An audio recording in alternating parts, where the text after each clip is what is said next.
본문의 말씀을 통해서 불신자를 대하는 마음가짐에 대해서 우리가 함께 말씀을 나누시면서 다음 주에 우리가 새 가족들을 이제 초청을 하게 될 텐데 그들을 향한 우리의 마음가짐은 어떠해야 하는가?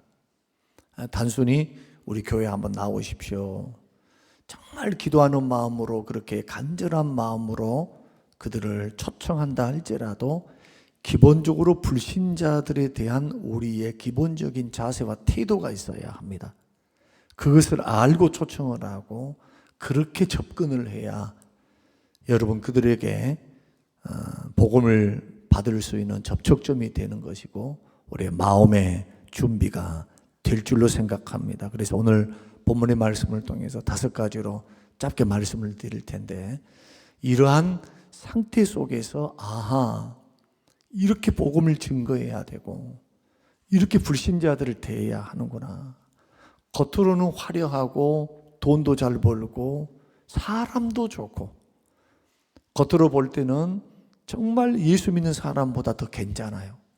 인품이나 성품이나 인정을 베푸는 거나 마음을 쓰는 거나 그럼에도 불구하고 인정해 줄 것은 인정해 주더라도 그러나 근본적으로 성경이 말씀하시는 불신자의 상태를 알아야 하며 그들을 향한 우리의 마음과 우리의 눈이 어떠해야 하는가를 우리가 반드시 알고 그래야 절박한 심정으로 복음을 증거할 수가 있습니다.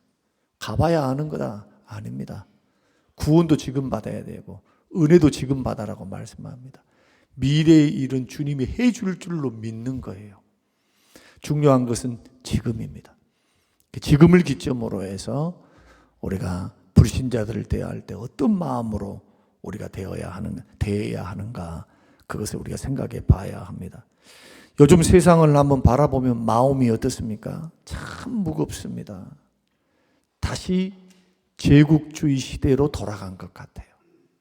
힘의 논리가 국제정세 안에서는 언제나 있었지만은 그러나 한동안 30-40년 동안 세계화, 1980년도의 세계화 물결이 전 세계를 휩쓸 때 그 세계화의 영향을 통해서 정말 많은 나라들이 잘 먹고 잘 살게 되었고 그리고 부가 평등하게 분배되기 시작을 하는 것은 분명한 사실입니다. 그러나 지금의 시대를 바라보면 강대국을 중심으로 이제 우경화되어지면서 자국 우선주의로 돌아서고 있습니다.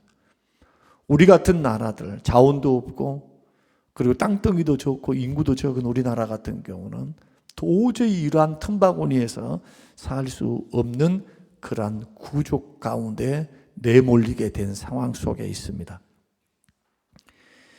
이러한 정치적인 혼란, 경제의 불안, 사회적인 분열, 지금 진보 보수로 완전히 나눠져 있어서 정말 살벌한 시대 1945년도 48년 우리 해방을 우리가 맞이하면서 우리가 6.25 동란을 거치기 전까지 우리 약 5년 동안 좌파 우파 진보 보수 해서 얼마나 우리 정치적으로 이념적으로 싸움이 극렬했습니까? 급기야 김구 선생님을 암살하기도 하고 하는 정치적인 불안들, 이념 논쟁들 이러한 것들이 세상을 점점 더 어두워지게 했고 급기야 전쟁이 일어날 수밖에 없는 환경으로 내몰리게 되었습니다. 이럴 때 우리들의 마음은 뭐였습니까? 누군가를 대통령으로 세우면 이 당을 우리가 밀어주면 달라질 거야. 새로운 지도자와 새로운 정권이 들어서면 참 좋은 세상이 열리지 않을까 하고 기대를 걸고 환호하며 한 번의 변화를 또 꿈꾸기도 합니다. 그러나 조금만 시간이 지나면 어떻습니까? 다시 실망스럽습니다. 그리고 좌절합니다. 왜 그렇습니까?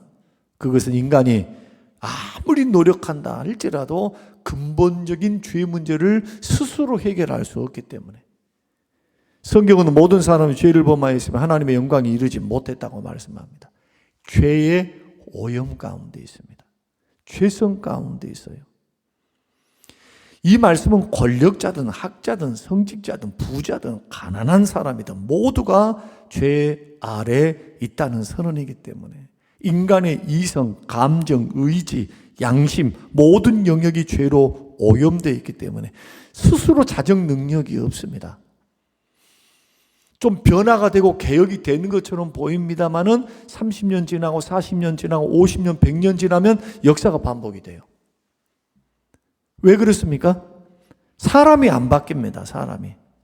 아무리 사회를 개혁하고 제도를 바꾸고 헌법을 고친다 할지라도 인간의 죄성은 또 다른 문제입니다. 그래서 예수 믿는 믿음의 사람들은 어떤 시각으로 세상을 바라봐야 하느냐.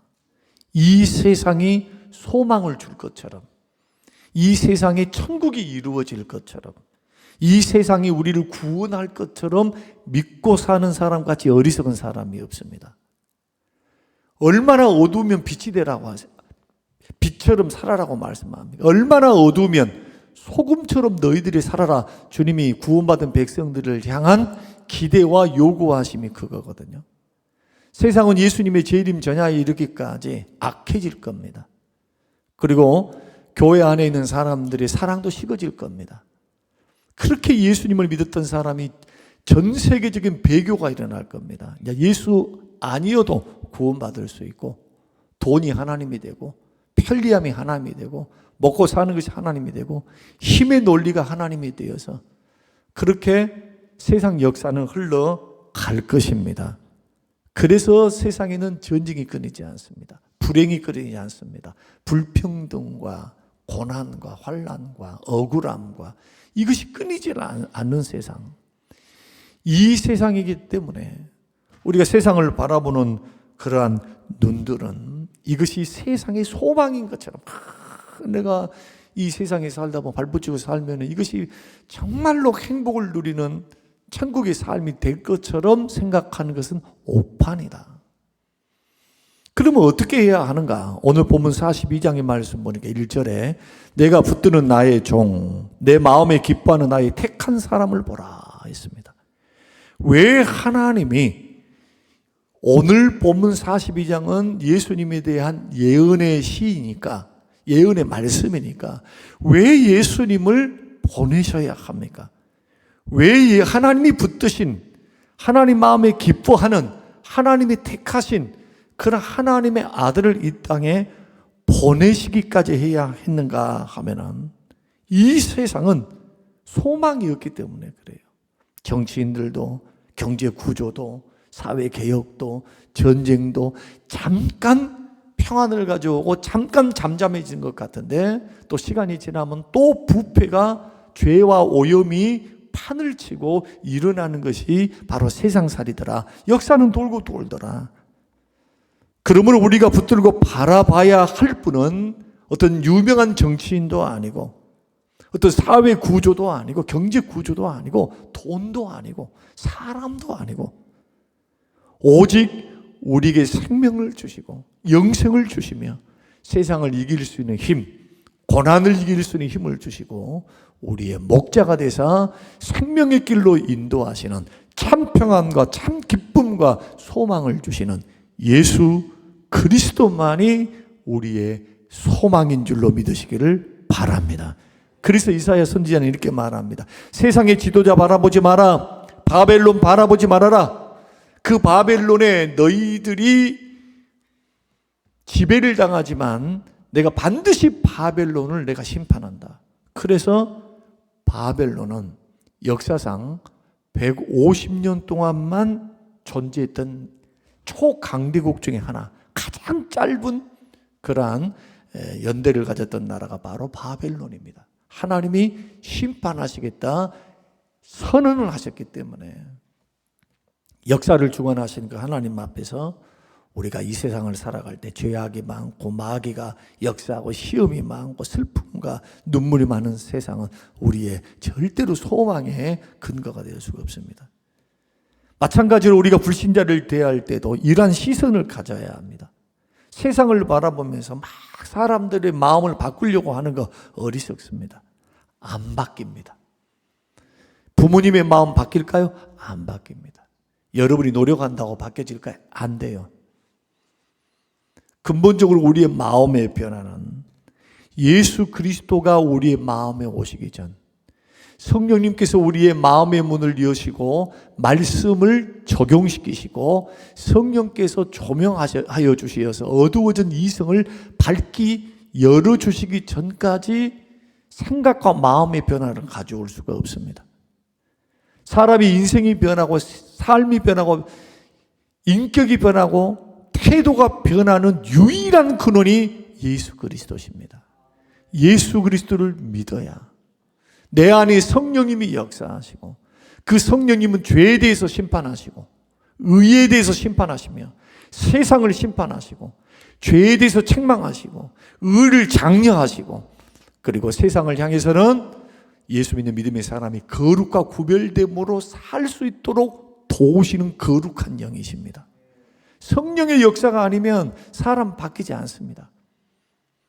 여러분 날마다 주의 은혜 안에 새로워지기를 원하면 예수 그리스도를 바라보시고 예수의 영이신 성령의 역사에 충만하셔서 그런 믿음의 길을 걸어가야 돼요. 그래서 불신자들이 아무리 똑똑하고 교수입니다, 대통령입니다, 많이 배웠습니다, 법조인입니다, 돈이 많습니다, 가문이 어떻습니다. 그래도 절대로 그 사람 변화시키지 못합니다. 구원 못합니다. 그를 구원할 자는 예수님밖에 없습니다. 이러한 마음으로 바라봐야 돼요. 그래서 오늘 본문의 말씀을 통해서 불신자를 어떻게 바라볼 것인가 짤막하게 5가지를 말씀드리는데, 첫째는 현실을 직시하라는 겁니다. 세상은 어떻습니까? 소망이 가득한 곳이 아닙니다. 죄로 인해 무너진 곳입니다. 고침을 받아야 돼요.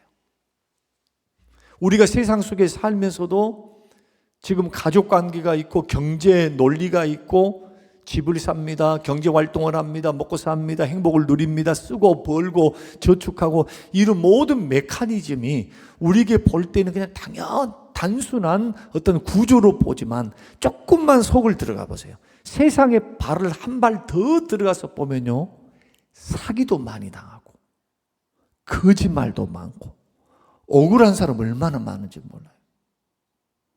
여러분, 제가 최근에 어떤 생각을 했냐 하면 절대로 교통사고, 접촉사고는 당해서는 안 되겠구나.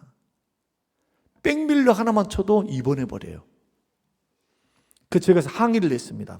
아니, 백밀러 고장난 것도 아니고 꺾인 것도 아니고 스쳤는데 300만 원 이상의 보험금을 타먹어버려요.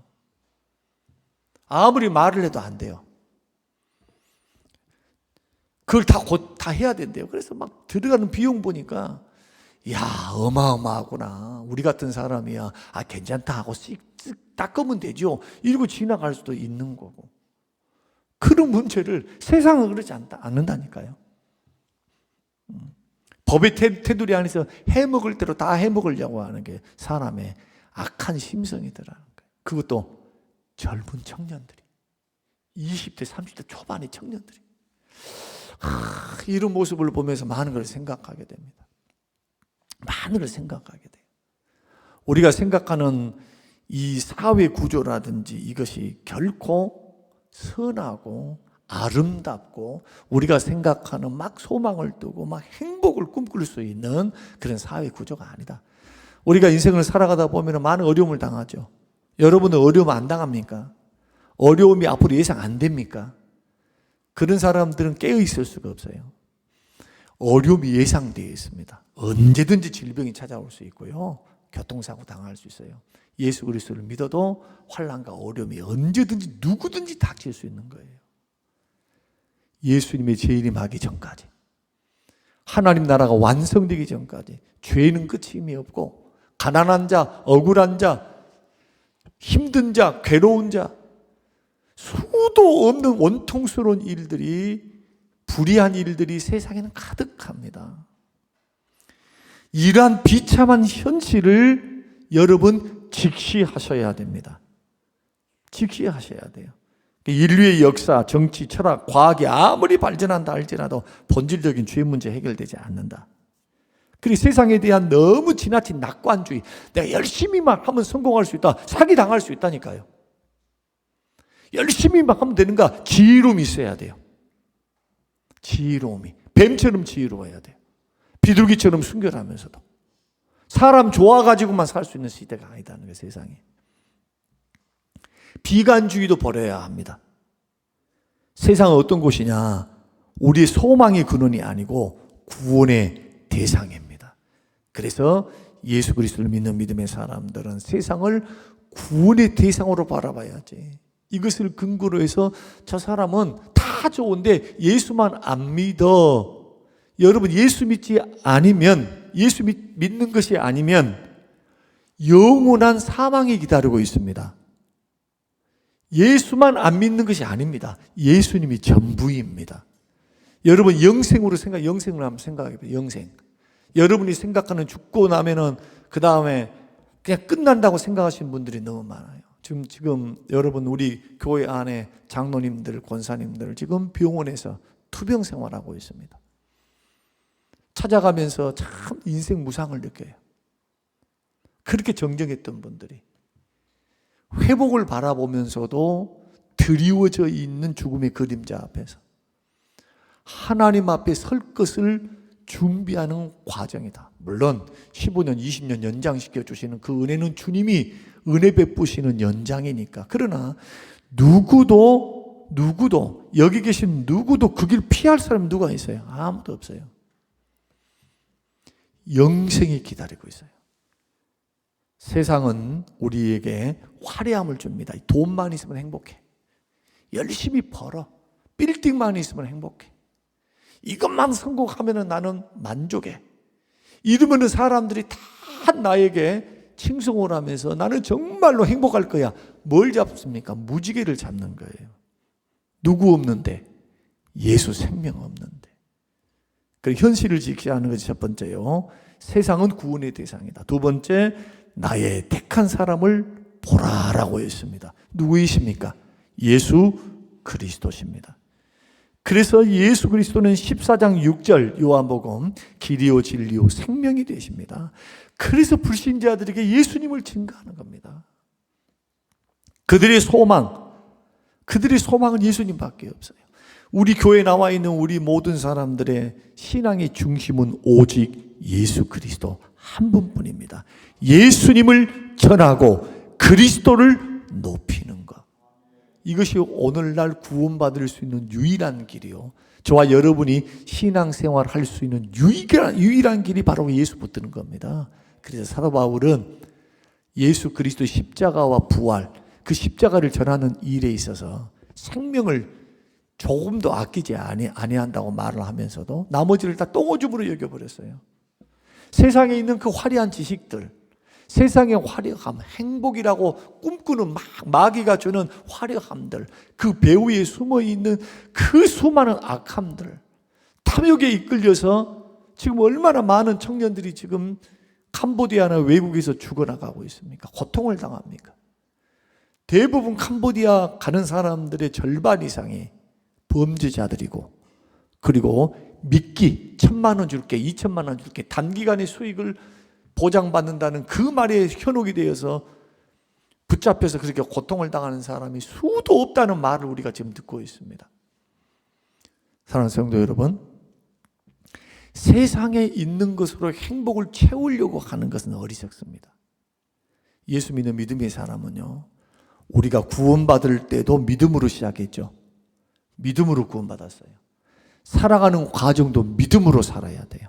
눈에 보이지 않고 귀에 들리지 않고 손에 잡히지 않아도, 환경이 불리하게 돌아가도 하나님이 이 환경을 붙들고 계시고 알고 계시고 하나님이 선하게 역사하신 줄로 믿고 믿음으로 내다봐야 세상에서 안 넘어집니다.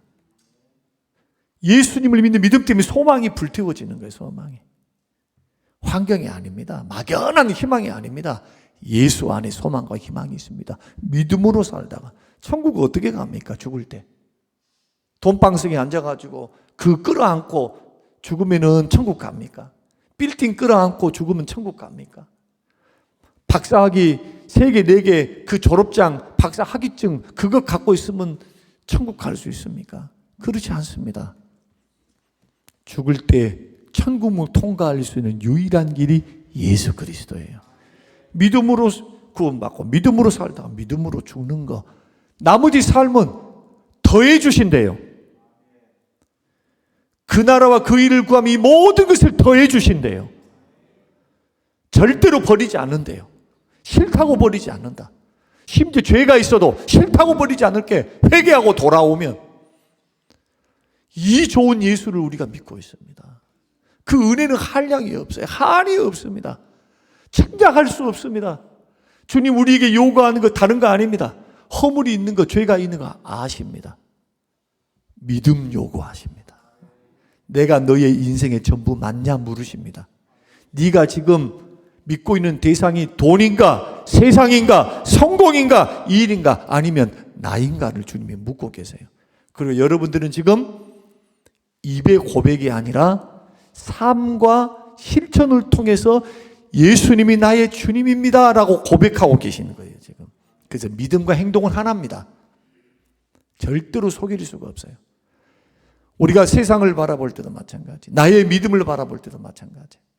여러분 이렇게 걸어가야 어리석은 길 안 갑니다. 뭐 교회가 무슨 1000명, 2000명 되면은 나도 1000명, 2000명 되는 목사와 성도인 걸로 착각을 해요. 착각을 해. 큰 교회 다니면 여러분은 상금 많이 받을 수 있나요? 그걸 보장합니까? 여러분이 하나님 앞에 적은 곳에 있든지 큰 곳에 있든지 어떤 형편, 어떤 여건에 있든지 믿음으로 이겨내는 거 아닙니까? 믿음으로 순종하고 믿음으로 주를 위해서 헌신하고 하나님 예배드림이 교회 안에서만 아니라 밖에서도 예수를 증거하고 예수님을 전하고 예수님의 본을 따라 인격과 사역을 따라서 섬기고 빛과 소금으로 살아가는 믿음의 순종의 삶, 이런 사람이 다 상급으로 예비되어 있는 겁니다. 사랑하는 성도 여러분, 불신자를 바라볼 때 예수님이 그에게 소망임을 믿으시길 바랍니다. 절대로 믿어야 돼요. 이분도 예수 믿어야 됩니다. 이분도 예수 믿어야 됩니다. 내 어머니도 예수 믿어야 구원받아요. 내 자식도 예수 믿어야 구원받는 거예요. 차나 어떤 인간도 예수님 없이는 천국길 못 갑니다. 그래서 복음을 증거해야 돼요. 이것이 두 번째요. 세 번째로 불신자들에게 다가갈 때 어떻게 다가가야 되느냐. 자, 42장 2절을 한번 읽겠습니다. 2절. 자, 시작. 그는 외치지 아니하며 목소리를 높이지 아니하며 그 소리를 거리에 들리게 하지 아니한다. 어떤 분입니까? 우리의 구세주는 겸손하고 온유한 분이세요. 초림 예수는 죄인들을 구원하러 오셨기 때문에 목소리를 크게 하지 않습니다. 권위를 행사하지 않습니다. 권위를 내려놓습니다. 마치 죄인인 것처럼 사람의 신분으로 내려오십니다. 죄인 살리려고 온유하게 다가가셨습니다. 여러분, 주변에 있는 불신자들을 여러분 다가갈 때 막 설득하거나 막 무슨 소리를 크게 전해서 막 예수 천당 복음 지옥 복음 천당 뭐 불신 지옥 하면서 막 외쳐야만 복음이 증거된 거로 착각을 합니다. 복음은 성령의 은혜 속에서 증거가 돼야 돼요. 성령님의 역사 속에서. 하나님께서 엘리야를, 모세를 만나 주실 때 어떻게 만나십니까? 모세에게 대해서는 등만 보이세요. 등만. 천둥 치고 바람 불고 막 하는데 그게 하나님이 계시지 않아요. 하나님이 확 지나가세요. 등만 보는 거예요. 엘리야는 다 천둥이 치고 불이 나고 뭐 비가 내리고 막 시끄러운 소리 속에 하나님의 음성이 없습니다. 그런데 다 지나가고 난 후 시내산에 홀로 있었으니까 얼마나 적막하고 조용하겠어요. 조용한 그때 고요한 주의 음성이 들려요. 엘리야야, 네가 왜 여기 있니? 라고 묻습니다. 여러분, 믿음의 길을 걸어갈 때 정말 많은 큰 구호보다도, 물론 구호도 우리가 힘을 내서 해야 하지만, 그러나 주변에 가족을 전도하거나 아니면은 형제들을 전도하거나 직장 동료를 전도할 때, 관계 전도를 할 때는요, 소리 없는 사랑으로 전도를 해야 돼요. 온유함으로. 마치 지옥 백성인 것처럼. 옛날에 이런 경우도 있었습니다. 여러분 부흥강사님들이 그런 말 많이 했는데, 여러분 불신 남편 같이 사시죠? 잠자리도 하고 베개도 같이 베고 한 이불 속에서 잡니다. 그러나 꼭 아셔야 됩니다. 불신 남편 마귀 새끼입니다. 맞습니까? 마귀 새끼래. 그렇게 물론 강조하다 보니까 그랬겠죠. 그런 말을 했겠죠. 그러나 그분도 구원받아야 할 사람입니다. 믿으시길 바랍니다. 세상에 우리 주님이 살인자라 할지라도 10명 연쇄살인을 했다 해도 주님이 죄인들이 죽는 것을 기뻐하지 않아요. 그 죄 때문에 지옥 가도 주님이 그게 본래 마음이 아니에요. 그러나 공의의 하나님이니까 죄값을 치르게 합니다. 그러나 주님이 얼싸살자 잘됐다 이놈 자식 한번 혼나봐라 이런 식으로 절대로 주님이 심판하지 않는다는 거예요. 아버지의 마음은 뭐냐? 죄인 한 사람이라도 멸망하지 않고 구원받는 게 하나님 아버지의 마음이에요. 이런 마음으로 복음을 증거하셔야 돼요. 세상 사람들에게, 주변 사람들에게. 그래서 가장 중요한 것이 뭐냐? 그분들의 이야기도 들어보고 소리 없는 사랑으로 다가가고 성령께서 그 마음에 일하실 수 있도록 기도하면서 가야 되고요. 나에게도 할 말을 주시라고, 말의 지혜를 달라고, 성령의 음성을 달라고 기도하면서 복음을 증거해야 돼. 큰 소리 아니어도. 그래서 온유함으로 다가가라. 두 번째. 세 번째. 네 번째 42장 3절 같이 읽겠습니다. 시작. 상한 갈대를 꺾지 아니하며 꺼져가는 등불을 끄지 아니하고 진실로 정의를 시행한다. 상한 갈대, 꺼져가는 등불 끄지 않는다는 게 뭡니까? 긍휼의 마음을 가지신 분이라는 거예요. 우리 구세주는 어떤 분이냐? 긍휼을 베푸시는 분이에요. 긍휼. 한 영혼이라도 잃어버린 게 주의 뜻이 아니에요. 한 영혼이라도 예수께 돌아오기를, 주께로 돌아오기를 바라시기 때문에 불신자를 바라보는 관점은 어떤 관점이 되느냐? 그가 잡범이라 할지라도, 무슨 살인범이다, 무슨 사기꾼이다 할지라도 예수 믿는 믿음의 사람들 그를 정죄하거나 단죄하기보다도 그들 안에서 일하실 하나님의 가능성, 하나님의 일하실 가능성을 바라보면서 뭘 해야 합니까? 긍휼의 마음을 가져야 돼. 나도 하나님의 은혜가 아니었으면 지금 저 사람의 자리에 갈 수도 있었는데 하나님의 은혜 주심으로 일찍 예수를 만나서 죄를 끊고 삶이 변하고 마음이 변하고 생각이 변해서 범죄의 자리에 들어서지 않는 것 감사하고, 저들은 예수 만나지 못했기 때문에 변화받지 못해서 지금 감옥에 들어있는 겁니다. 변화되지 않으니까. 세상을 이길 수 있는 힘이 자기들에게 없어요. 그들을 향한 긍휼의 눈. 그래서 사람을 판단하기 전에 긍휼의 눈으로 불신자를 바라보고, 그 다음에 주변에 복음을 거부한 사람, 교회를 떠난 사람이 있을 때 긍휼의 마음을 가지고 함께 눈물로 기도해 주시고, 여러분 불쌍히 여기시고, 그 영혼도 어느 곳에 가든지 어느 곳에 있든지 예수 만나서 정말 생명의 길, 회개하고 생명의 길로 걸어가서 어디서 만나면 좋을까요? 꼭 성림교회에서 만나야 됩니까? 천국에서 만나면 좋잖아요. 천국에서. 우리는 우리 교회에 막 긁어 모아가지고 부흥시키는 그런 교회 아닙니다. 우리는 불신자들의 영혼을 예수께로 중매하는 교회예요. 모든 교회가 다 예수님의 교회입니다. 우리는 그 교회의 일원으로 삽니다. 그 영혼이 어떤 교회를 가든 어떤 곳을 가든. 낙심하신 분들, 그분들을 우리 교회에서 떠났으니까 그러지 말고 긍휼의 마음으로 눈물로 기도해주고, 그들이 바로 서서 정말 하나님의 말씀 앞에 바로 서서 상급 많이 쌓고 주께 칭찬받는 충성된 하나님의 일꾼들이 되고 하나님을 떠나지 않는 믿음에서 구원받는 영혼이 되도록 기도해 주는 것. 이게 긍휼이에요. 불신자들을 또 복음을 거부하고 교회에 대해서 비판적인 사람들이 있어요. 상처를 많이 받으면 비판이 돼요. 사랑을 많이 받으면 어떻게 될까요? 사랑을 많이 받으면, 사랑에 깨어 있으면 비판이 잘할 수가 없어요. 이해합니다. 용납이 돼요. 허물을 덮어요.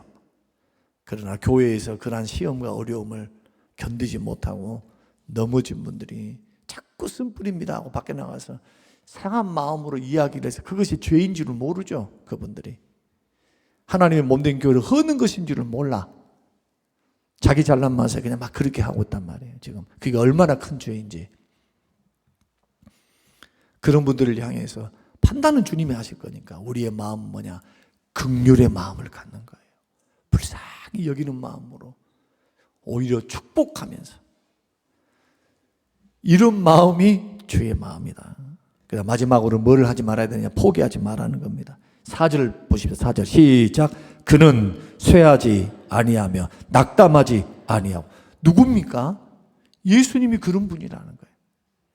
약해지지 않는다. 절망하지 않는다. 예수님은, 우리 구세주 예수님은 전능하신 하나님이십니다.